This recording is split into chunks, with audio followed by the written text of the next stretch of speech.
Most gardeners are taught that plants eat fertilizer. That idea alone has drained soils, emptied wallets, and quietly made food less nutritious. But there's a dusty, unglamorous powder that flips this story on its head. It doesn't feed plants directly, it rebuilds soil, so plants can feed themselves for decades. And that's exactly why industrial agriculture would rather you never hear about it. Welcome back to Soil Sage Chronicles. Let's talk about stone powder and why it changes everything.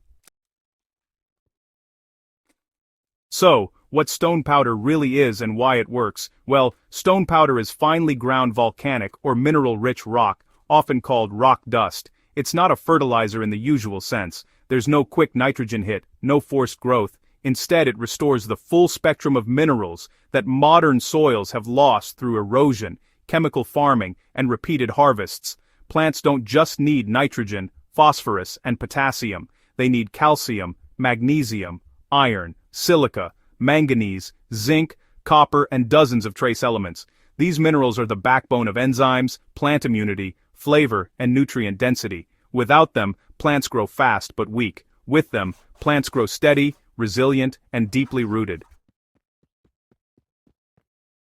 Stone powder works because it mirrors how fertile soils were created in nature. Glaciers, volcanoes, and time-ground rock into dust. Rain, microbes, and roots turn that dust into living soil. Stone powder simply speeds up that ancient process.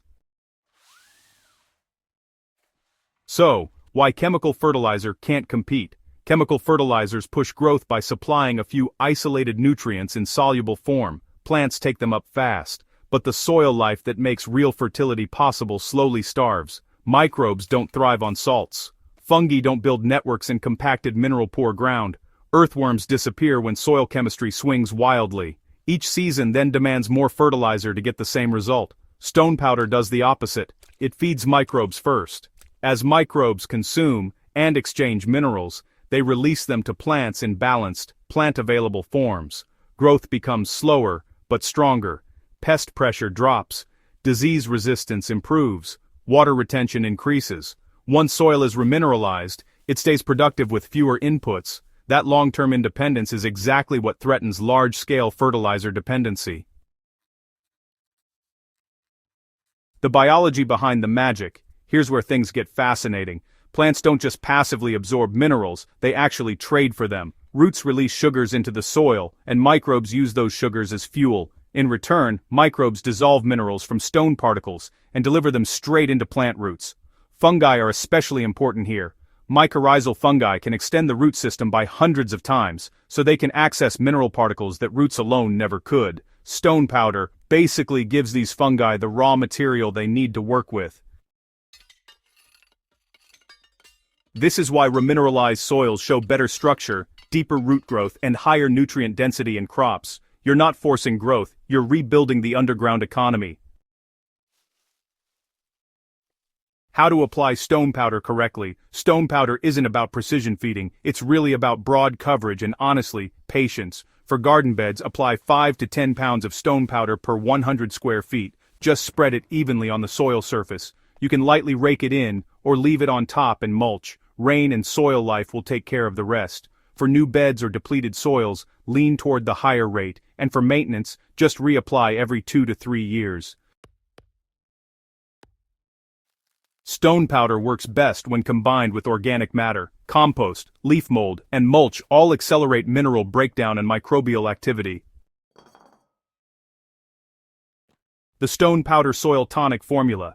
If you want faster biological activation, a slurry application helps distribute minerals more evenly through the root zone. Mix 1 cup of finely ground stone powder into 5 gallons of non-chlorinated water. Stir thoroughly. Let it sit for at least 1 hour, stirring again before use to keep particles suspended. Apply directly to soil around plant bases, not on leaves. 5 gallons treats about 100 square feet of garden space. This is not a fertilizer tea. There is no fermentation, no brewing, it's simply mineral suspension. Use it once or twice per growing season, especially in early spring or after heavy rains.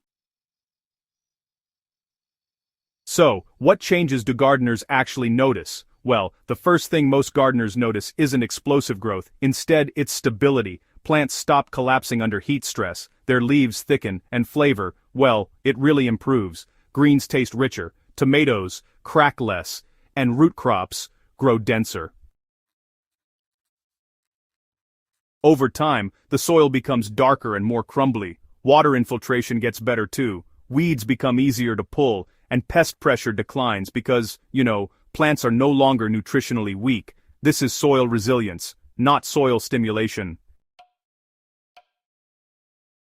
So, why does large-scale agriculture avoid it? Stone powder is abundant, it's often a byproduct of quarrying, and it doesn't need annual application, it doesn't lock farmers into contracts or create dependency, but it also doesn't deliver instant visual results in monoculture systems that are addicted to speed.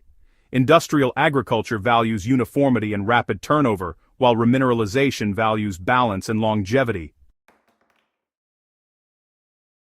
That mismatch is why stone powder rarely makes headlines despite decades of research and field success. Is it safe and sustainable? Well, stone powder is actually one of the safest soil amendments available. It does not burn plants, and it doesn't leach into waterways like soluble fertilizers. Plus, it improves carbon storage by supporting microbial biomass.